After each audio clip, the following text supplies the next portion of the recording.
Edit audio. I was just not able to take care of myself in the way that I would like to. And when I wasn't taking care of myself in a way that I wanted to, I was just like making judgment calls or like being sloppy with certain things where, like if I was in a better place, that maybe I wouldn't have made some of those calls, Mm-hmm. Then I got into tattooing full time, which has become like a 6-day-a-week job. And I only take off Sundays because it's the Lord's Day. And you're also hand drawing everything. So there's yeah, exactly. Yeah, just to add on that. I feel like for myself, like I'm able to take care of myself in a better way where I can, eat properly, get good sleep, like keep up with my prayer and my meditation to maintain my spiritual practice, to help out with others in my recovery world. And that's how I'm like able to like stay focused on things.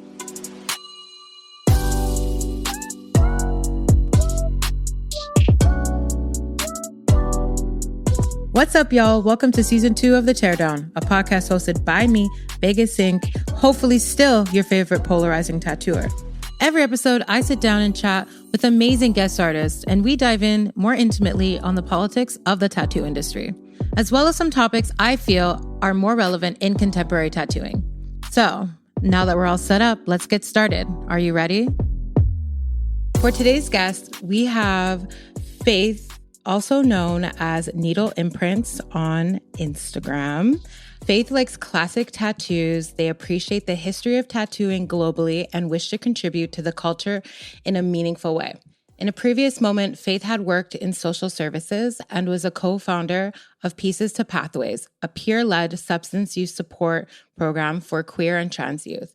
Currently, they make tattoos, take photographs, browse used bookstores, and continue to develop a spiritual practice. How are you doing today, Faith? I'm doing all right. How are you? I'm doing okay. I actually did not get to sleep until like 6 a.m. I don't know why my insomnia has been on like 1,000. But yeah, mostly I'm just a little bit tired. So, well, first, how did you get into tattooing? Like how long have you been tattooing? I've been tattooing since the summer of 2018. And it was Charlie Scratch Pepper. Yeah, a fave. Like Charlie had tattooed me a bunch of times. They were still hand poking at the time. And I just said to them, I just asked them if they could show me how to hand poke. And then they did the thing where they're like, okay, just come over to my apartment and like, I'll show you how to tattoo. And like, that's how it started. Yeah. You didn't do it a traditional apprenticeship? No, I knew that I wanted to do some sort of art practice that you could actually make money from. It just seemed like so many other art practices, it's not like sustainable for making money, and being able to like do that as like a passion project. Yeah, tattooing is definitely that. It could make you quite a bit of money and it can make you $0. So it is an art medium like any other art medium, but the stakes are just like so much higher and can feel like so much more stressful because it's not just you. There's like another person involved in the practice. What has been your experience thus far? I know that you have a private studio. You work with folks like Cedar Perk and... Yeah, E.T. is Cedar Perk, and then Emily is Neocortical Honey. These names are that's a good one. Yeah, so I know that you have a private practice, and then you also work part-time now at a street walk-in shop. You've existed actually in like 3 of the worlds: the home studio life, the private studio life, and now the street level life. Like, what has that experience been like? Like, do you see the differences? Oh yeah, for sure. Like I started tattooing without knowing how to draw. So the learning curve overall has been like really hard. Wait, really? Yeah. Like I started drawing when I started tattooing. So... Oh my God, I thought you were an OCAD. Oh my gosh. Okay. No, not one of those. Work. We love it. Okay. Yeah, like I started working at New Tribe about 4 months ago. And E.T. actually had been, she's done her time in street shops and doing walk-ins. And she was just like, if like you want to like grow, go work in a street shop. And there was other people in my life that were encouraging me to do that as well. And I just saw that like a couple people were leaving New Tribe. and I'm kind of not old school, but I was like, okay, cool. If like a couple people are leaving, they might be wanting to fill the position. So I just went in to the shop and I brought some paintings with me, and then I asked to talk to the manager or the owner, and then I met with the manager first, and then after that I met with the owner, Dave, as well. I love that, bringing in your portfolio. I totally agree. Being in street shops will help you develop like so many skills, right? And just being around other artists who have a practice that's a little bit different from yours or some that align with yours, like you could just learn so much from other people. Like I know for sure, because I started tattooing from home, I taught myself. And so I was like, let me just get good enough to where I could enter a space and learn. And honestly, it made all the difference being in a shop. Like I just had so many bad habits that I had to unlearn, and just like little things that like, whether it's a tweak in and I was using coils at the time, tweak in how I tune my machine, or like what needle sizing for what design, like how I wanted to translate. And then learning how to tattoo super freaking fast as well, because like walk-ins, high volume stuff. And then drawing really freaking fast too, because you get a walk in and you're like, gotta go, gotta do it. Like, Yeah, I started in the fall, and I've just heard stories about how the summer there is like just unreal. mm-hmm. And I'm the only person at the shop that doesn't use an iPad. And I asked one of my coworkers, I was like, do you think I can get by the summer without using an iPad? And she's like, no. And I'm just like, I just don't want to do it. Like, and I know that so many people have shared so many convincing things to me, but I'm so reluctant. Like I'm kind of like a knucklehead and stubborn, and like I just like want to learn and like just get good at like drawing first before adding in the mix of a tool, if that makes sense. Yo, I was thinking about the other day, I'm like cleaning up my apartment because my partner moved in, and I was looking at, I have just like piles of like drawing like books and freaking transfer paper and all this stuff. I'm looking at literal tattoos that I did. I'm like, wait, so I just sketched this out on paper, and then I sketched it out again, and then I traced it. I did that every day for every appointment. And then at one point, I think even at one point, I was doing hand stencils. It was a wild time, but I miss it a little bit. I feel very like there's a little bit of me that feels disconnected to the art when it's done digitally for me. And even sometimes I feel like when I draw my tattoos, I'm like, they're okay on the iPad. They come to life in the tattoo. So like, I don't know if like that's like might be the same for you, but like if you feel good and confident to like do hand drawings, like even during the summer and stuff, do it and maybe just like mix it up. You know, if it's like an infinity symbol, okay, whatever, like I'll print it, iPad, whatever. But like, it sounds like you're using this opportunity at New Tribe to kind of have that like apprenticeship, like first year, I know it's not your first year, but like first year tattooing experience. I try to be very mindful where I'm currently at with tattooing. And, you know, anytime you talk to anyone, everybody's always like, oh yeah, I'm still learning. I'm still a new tattooer, even though they've been tattooing like 15 years, right? But I'm like, no, I still feel very fresh. Like I try to be very honest with where I'm at with tattooing and see that there's like, yeah, many areas of opportunity for me to like work on and growth. And like one of the areas is like fine line tattoos. Fine line tattoos are in. Pretty much everybody comes in looking for fine line tattoos at the shop. Yeah. They're definitely in.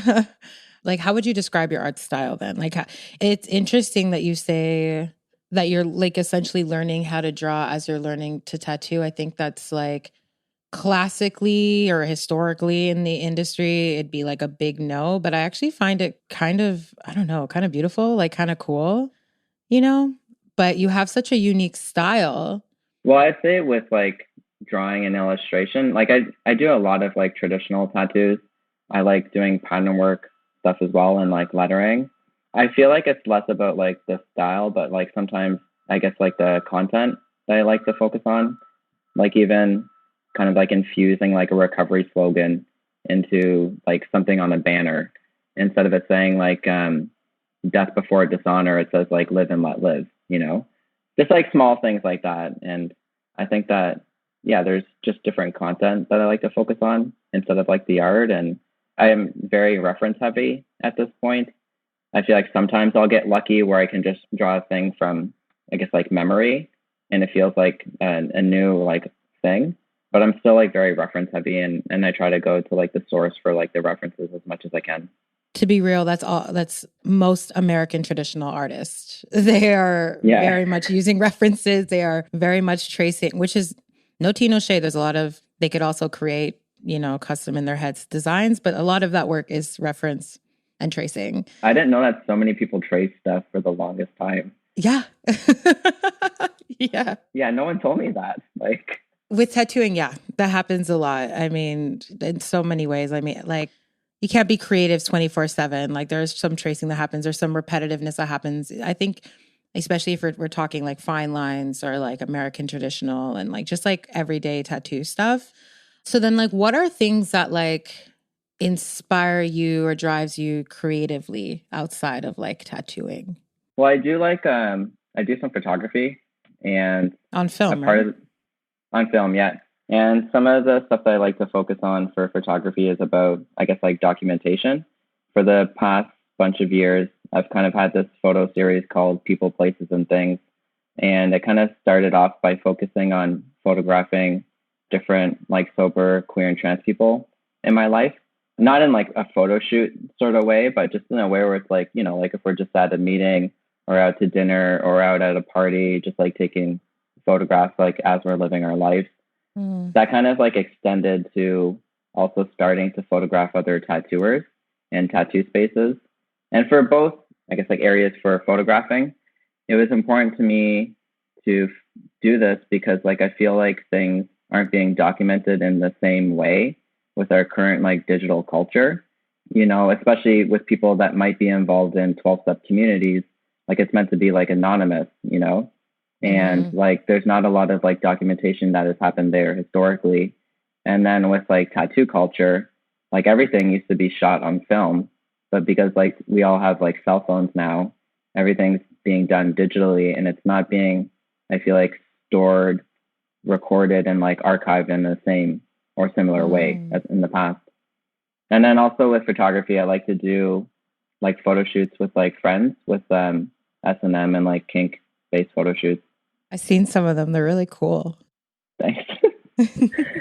I'm also, with this photo project, I'm actually shooting on slide film, which is basically, it's film that you can use to put on a slide projector, and then you project it like on the wall. And that sounds like really old school. It's very old school. It reminds me of like Tarzan. That scene with like Jane and they're like teaching him things in the tent. And they're like putting in the slide. Yeah. That's what came to my head. Exactly that, right? It was, those things were like used in like schools and everything like that. I came to a realization that like trying to share S&M photography in the online digital world might not be the best place for it because it just gets pulled, it gets censored. And I was just like, what's the point of like trying to share this work online when it just gets restricted? And then I watched a documentary recently about a photographer named Nan Golden. And one of the things that she used to do was like, like shoot photography of like the people in her life. And she would just show the photography in bars on a slide carousel with a slide film. And that was like one of her ways that she was kind of like sharing her work with like the people that are actually in her life. So I feel like for the next photo shoots I want to do, like it's primarily not going to be shared online, and instead it's going to be shared in a space, probably at a bar, where it's going to also be like an event and people can kind of like just like come together, and then it can be like a nice little fun like S&M meetup for people. That's so intimate. That's so cool. Yeah. Tell me a little bit about Pieces to Pathways. What is it? How did you get started? Like, what is some of the work that you folks do? So yeah, like I worked on Pieces to Pathways for about, I think it was like 6 or 7 years. And me and my friend Tim, we were just having a conversation one time, and we were kind of like realizing that a lot of our friends and peers didn't have a lot of like supports to go to for substance use around the city. Both Tim and I, we had experience going to 12-step meetings. So places like Alcoholics Anonymous and Narcotics Anonymous and Cocaine Anonymous. But, if like someone didn't really want to go to a meeting, then we would try to refer them elsewhere. And yeah, we just like found that there weren't a lot of places we felt comfortable to refer our peers to. And then we were just like, we just came with the attitude that like, if you see a problem, then you just try and do something about it.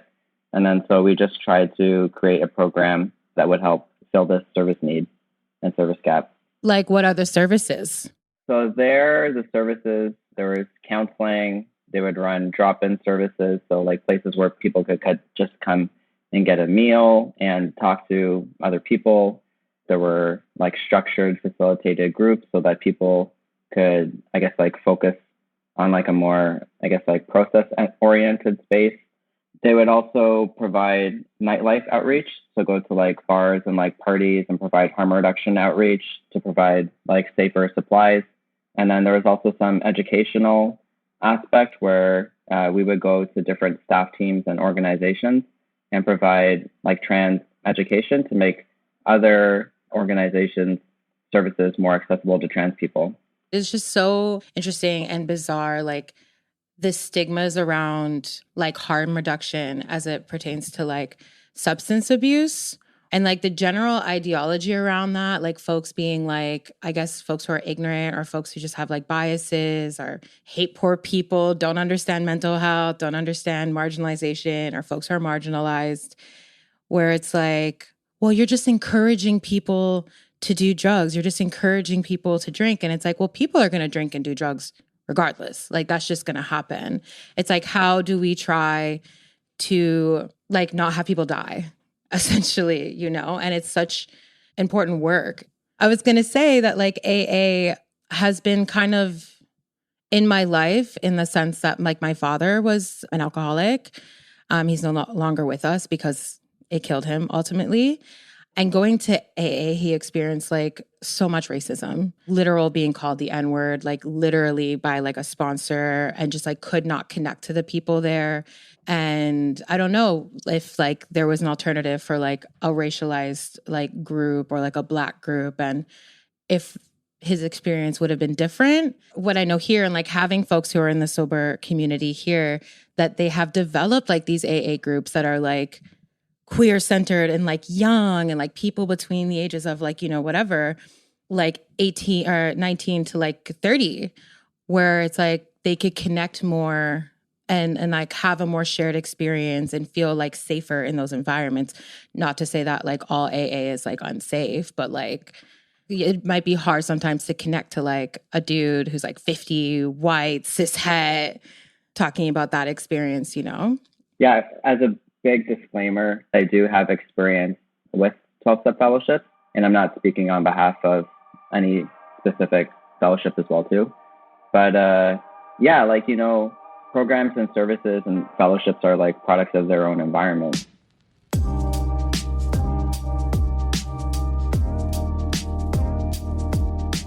We'll be right back after this short break.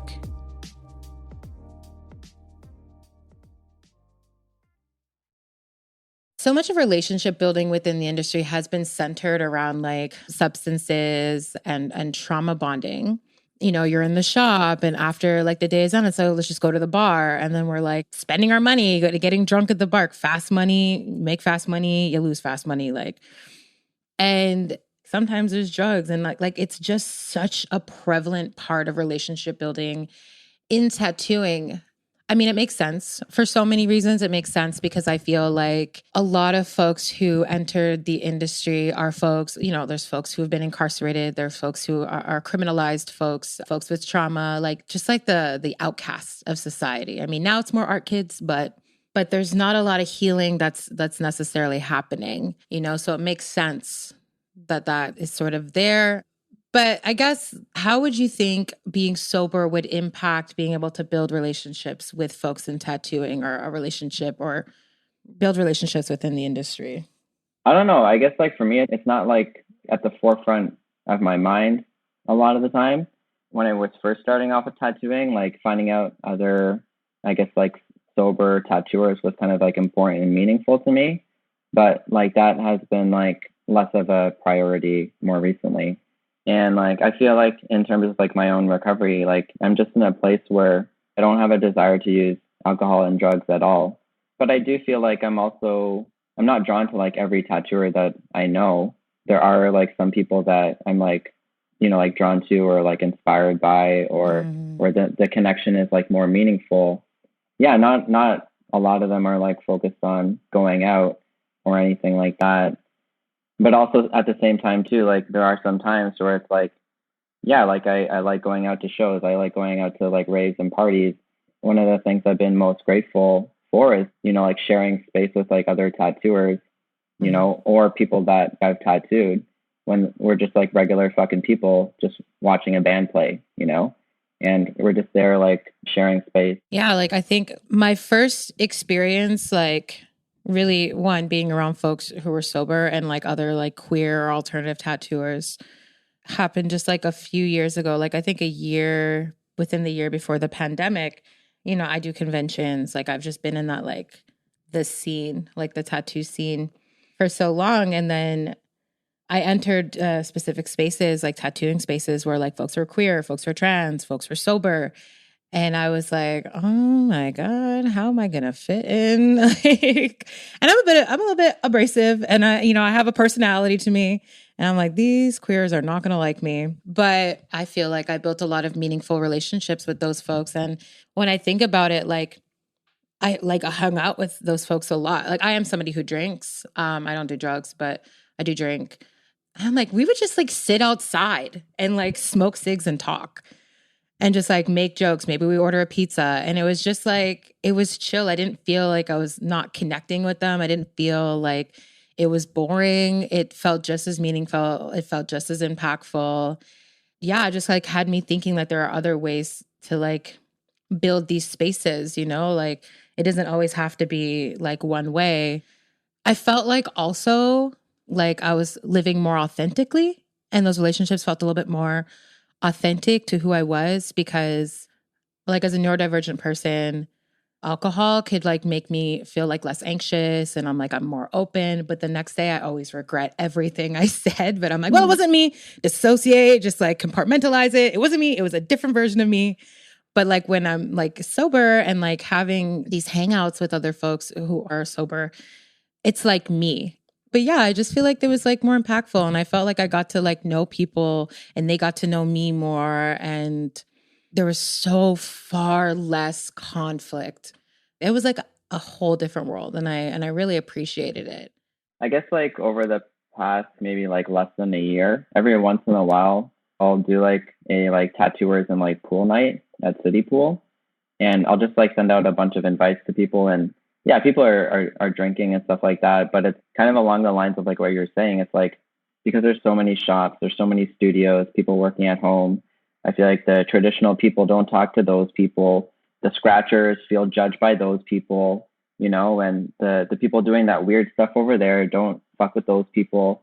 For me, I feel like I kind of like straddle a couple different tattoo spaces, which is, I think, like not everybody's experience, but I see like value and appreciation in all forms of like tattooing.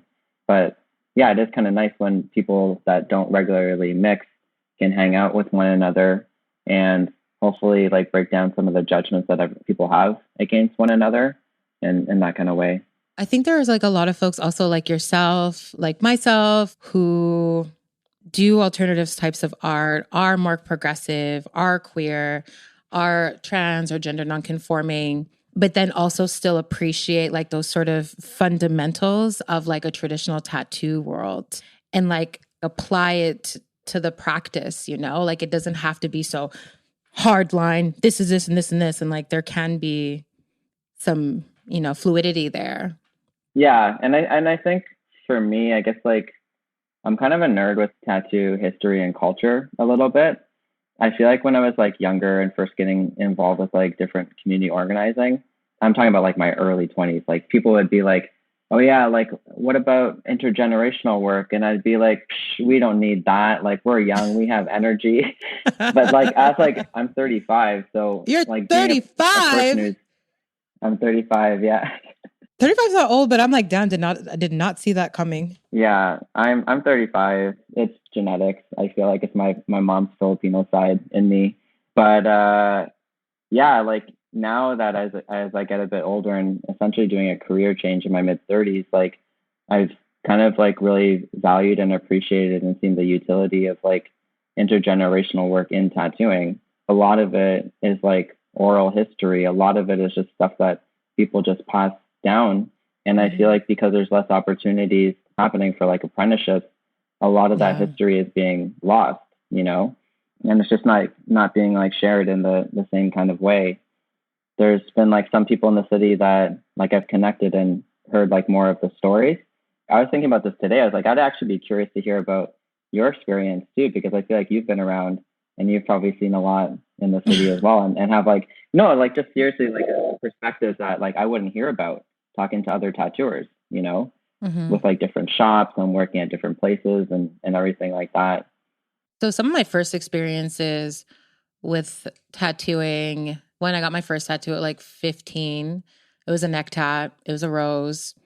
They let me get it because I said I was a group home kid. I have no parents. And they were like, work.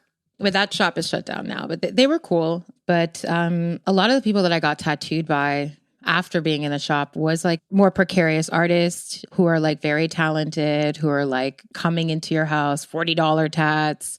You know, I was constantly losing contact with them because they were like in and out of like mental stability and housing. It was very much those like hyper marginalized groups of folks who I was like working or getting work done by. Within the shops, I think speaking about the oral history, right?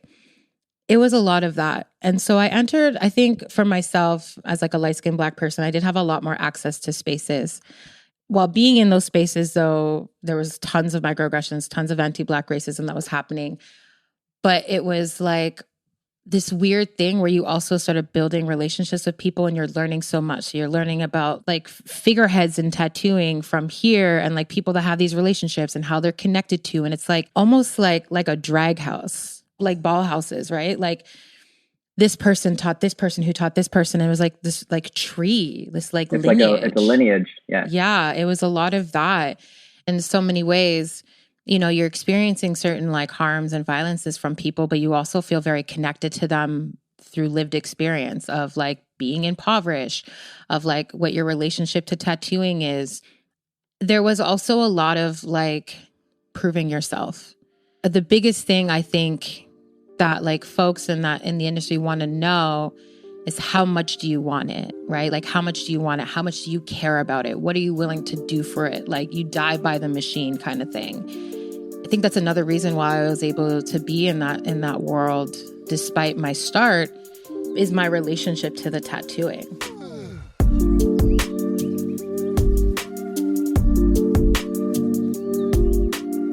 There are elements of the industry that is like unsafe, right? A lot of sexual violence, a lot of harm, a lot of racism, a lot of abuse. How much do you think that the culture of substances and that sort of lifestyle sort of influences these spaces of like being unsafe? I guess like the only thing I can say like on that topic is that like, okay, from a harm reduction perspective, right? They'll be saying things like, you know, people that use drugs aren't bad people. Like that's like some of the things that they'll say in the logic they're using. And just because you're sober or you're abstinent doesn't make you a good person as well. Right. You know, in my experience, I feel like even though I've been sober, I've like made mistakes and I've hurt people, you know, and at the same time, like when I was using alcohol and drugs, like, you know, like maybe other people are okay with this, but when I was like smoking meth, like I wasn't a nice person to be around, you know, like I don't know about other people, but yeah, I just wasn't like a friendly person to be around. Yeah. But like to me, it's like, you know, like regardless if I'm like sober or using drugs, like, you know, I can be unwell and I can be sick and I can hurt others. And I guess like for myself, like one of the things that's important is just like, it's actually one of the reasons why I left my job at Pieces of Pathways, because I was working full time and then also tattooing part time. And I was just not able to take care of myself in the way that I would like to. And when I wasn't taking care of myself in a way that I wanted to. I was just like, like making judgment calls or like being sloppy with certain things where, like if I was in a better place, that maybe I wouldn't have made some of those calls, Mm-hmm. Then I got into tattooing full time, which has become like a 6-day a week job. And I only take off Sundays because it's the Lord's Day. And You're but also it's like, hand drawing everything. So there's yeah, that. exactly. Yeah, just to add on that, I feel like for myself, like I'm able to take care of myself in a better way where I can, eat properly, get good sleep, like keep up with my prayer and my meditation to maintain my spiritual practice, to help out with others in my recovery world. And that's how I'm like able to like stay focused on things. But it's like, I don't think, people using alcohol or drugs like makes them like a bad person or creates the harm. It's misogyny and like a rape culture that creates sexual violence. Like it's not like the person or the individual exclusively, Exactly. Yeah. I mean, feel free to not want to answer this question, but you have a relationship to God. Like you're a spiritual person. Like, is that like a labeled thing? Like what is your spirituality, if you don't mind me asking? Yeah, like I would definitely say like I'm more of like a spiritual person than a religious person, even though I am Christian. But for a big part, I was raised Catholic. Like I'm half Filipino, English, and Irish. So there's a lot of Catholicism in there. Mm-hmm. And like I grew up going to church, and like as I started to like listen to like punk and hardcore music as a teenager, I started to like hate the government and organized religion. And so I was like, Fair enough. Yeah. an atheist growing up. And for about 10 years of my sobriety, I was atheist and agnostic. I also to put it in context, like I've been sober for the past 16 years, and I got sober when I was 19. So, like I feel like some people are able to, like they're actually able to think a lot of these like big questions and come to their own conclusions. I feel like I hadn't really gotten that opportunity to do that when I got sober. Like I was just still a kid essentially. But it wasn't until like my 10th year of sobriety where I was in another relationship that was like breaking down, and more so because of like my harmful contributions to it, even though I feel like it takes two to tango. I just came to a place that was like, wow, like, like this is happening again in another relationship. I actually reached out to a friend of mine. She was a sober minister through the Anglican Church. And I just said to her, I was like, I don't know if I could ever be loved or forgiven again because of like the way I treated my partner during that time. And she said to me that God's love and forgiveness will always be there for you. All you have to do is reach out and ask for it. And like after that moment, like that's when I feel like everything changed for me. It was like a big like spiritual moment for me. And that next day I prayed, I got on my knees, and when I prayed, it just felt like an honest prayer, and I actually felt something. Even though I'm Christian, like I feel like that energy and that force and that power, it's like I feel it in other places that I go. You know what I mean? It's like that universal feeling and that energy. Like since that time, like I feel like I've had a return to like Christianity and spirituality, but not in the way that I kind of grew up with it, but in a way where I can kind of make meaning and understanding for how this stuff is like relevant and meaningful to my life today. Well, it's remarkable hearing things like that. I myself, I'm not a religious person. I lean more spiritual. I don't think about it that much. I grew up Protestant, like came from like a pretty abusive and tumultuous upbringing, and wouldn't say church was such a large part of our lives, maybe at some point, but I did believe in a God. But as I was like experiencing so much trauma, so much abuse, I was like, there's no God that would like let me go through something like this, like I did prayers to beg for things and like safety and love, and just like didn't receive it. And I think that really like cut my relationship to God at the time. And then going into my teens, it's interesting.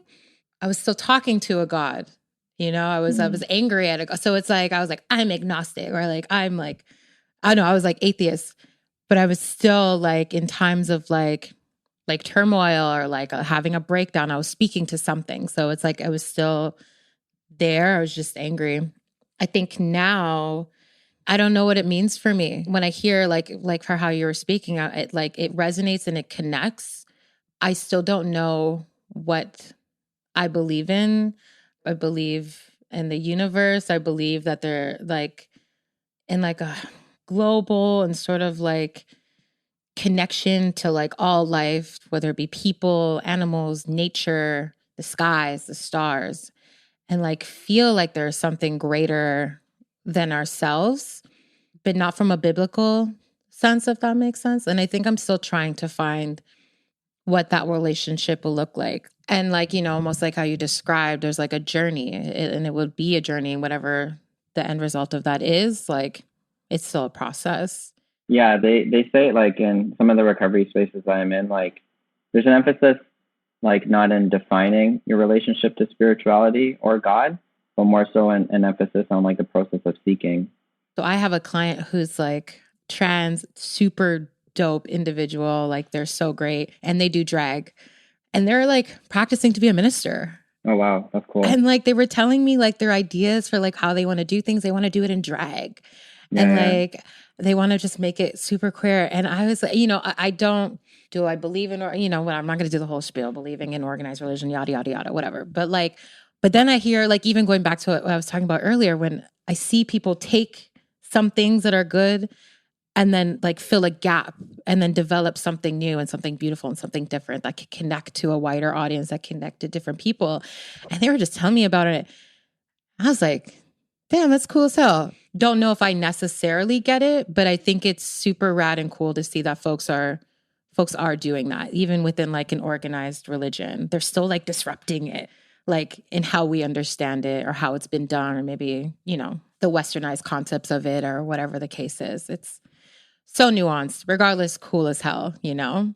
Yeah, that's really cool. And I feel like that kind of like resonates with some of my experience as well, where it's like, I feel like just growing up and being like a little bit of a misfit, always feeling like an outcast for a lot of my life.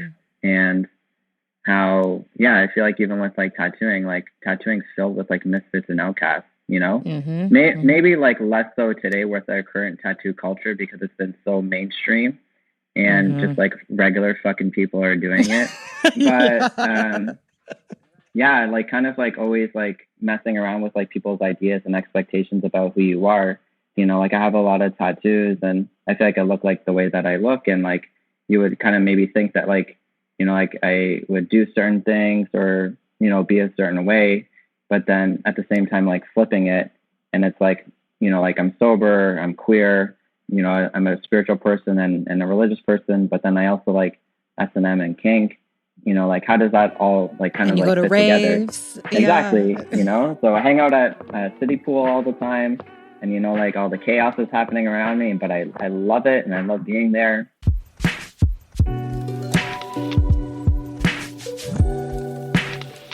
My last question is, what are some alternatives to building meaningful relationships with other tattooers outside of substances? Like, you know, if we're just brainstorming, thinking about it. It's an interesting question because like, yeah, tattooing is just at such an interesting place. Obviously I'm so new and fresh to it, but it's like maybe before like there'd be more people hanging out at like shops, like after hours to just chill and hang out and like crack some beers. It seems like most places I've gone to, it's like people don't really hang out at their studio or shop afterwards. They just like go home or something. Yeah, you should come to True then, because they're always hanging out. Okay. Yeah. For myself, I guess like photography has been important to making connections with other people. And I try to be very mindful with that. It's like if I, you know, like don't know a tattooer personally or if I haven't met them, like I'm not just going to be like asked to take their photo like right away. I do believe in like building that trust and doing that before I take a photo with someone. And yeah, I still get tattooed by other people, you know, like I got tattooed by Handsome Mike, who's at Trophy Tattoos in Hamilton. And he's been like tattooing like over 15 years, you know, and it's like, I'm not asking this guy to fucking trade. Like, I booked a tattoo with him, you know? Yeah. And like, I also like trying to visit different shops sometimes. Yeah, I don't know. Just asking people to trade. I don't really trade a lot, but I guess that's nice when it happens. Or Like you don't like to trade a lot, or you just don't do it a lot? I just don't do it a lot. Like it just doesn't happen too often. I don't know, but I like just hanging out with people, playing pool, going to shows and stuff. And like they might drink or use drugs, which is fine. It doesn't personally bother me. But I would understand too if like, like if someone was like newly sober and then hanging out at a place like City Pool, City Pool is like a great time, like, before like 11 o'clock, like it's kind of mellow a lot of the time, but after 11 or 11:30, like there's something that switches in there. But I like being around that energy and that vibe too. Like a dive bar, right? Yeah. Have you been? No, I love dive bars. Okay. I think you would like it because like it's a real mix of people that go there. Like it's not just like punk people, like, like there's, I feel like many walks of life that come through those doors to hang out. I love dive bars though. Yeah, everybody's so different. I also like classic rock and like different types of music. So you have like folk pop from the 90s and then like classic rock. And then somehow there's hip hop in there. And I'm like, yeah, this is great. Well, Faith, thank you so much for being on the show and agreeing to be on here. So is there anything you want to plug in, social media accounts, handles, upcoming projects folks should look out for? It's your time to say it. I got nothing. Like my life is, yeah. I got your nothing. own your own Instagram, perhaps? Well, you already said it. It's Needle Imprints, Yeah, I don't know. Like, what's that doing? Like, I'm just hoping, like, I hate traveling, like, but I'm really hoping to travel more this year. And I know you mentioned like conventions and stuff. Like, I want to work a convention. Like, even just to try it, just to do it, But other than that, I got nothing.